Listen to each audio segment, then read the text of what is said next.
মাদারীপুর জেলায় কর্মরত প্রিন্ট ও electronic media সাংবাদিকদের সাথে নবাগত জেলা প্রশাসক আফসানা বিলকিসের মতবিনিময় সভা অনুষ্ঠিত হয়েছে।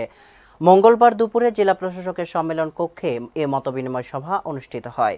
মাদারীপুর থেকে বিশেষ প্রতিনিধি মোহাম্মদ হেমায়েত হোসেনের খানের তথ্য ও ভিডিও চিত্রে বিস্তারিত। এ সময় নবাগত জেলা প্রশাসক আফসানা বিলকিস বলেন, সাংবাদিকরা সমাজের দর্পণ। আমি বিশ্বাস করি প্রশাসন ও গণমাধ্যম একসাথে কাজ করলে মাদারীপুর জেলার সার্বিক উন্নয়ন ও ত্বরান্বিত হবে। উন্নয়নমূলক কার্যক্রমের পাশাপাশি সামাজিক সমস্যা, অনিয়ম ও দুর্নীতি প্রতিরোধেও সাংবাদিকদের ভূমিকা গুরুত্বপূর্ণ। আমি চাই আপনারা দায়িত্বশীল ও বস্তুনিষ্ঠ সংবাদ পরিবেশন করে প্রশাসনের সহায়ক শক্তি হিসেবে কাজ করবেন।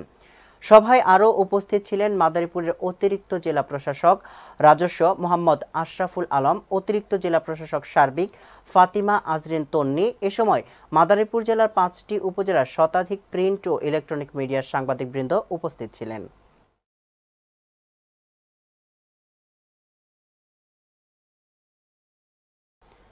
নেত্রকোনার বারহাট্টা উপজেলায় বাংলাদেশ জাতীয়তাবাদী যুবদলের 47তম প্রতিষ্ঠাবার্ষিকী পালিত হয়েছে।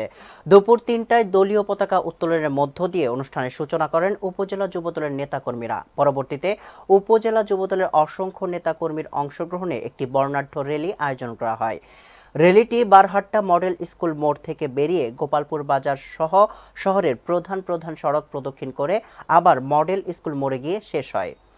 র্যালিতে উপস্থিত ছিলেন উপজেলা যুবদলের আহ্বায়ক মোজাম্মেল হক সোহেল, সদস্য সচিব মহিবুর রহমান রতন, যুগ্ম আহ্বায়ক আবুল খায়ের তালুকদার, চন্দন, আবুল বাহার তালুকদার সহ অসংখ্য নেতাকর্মী।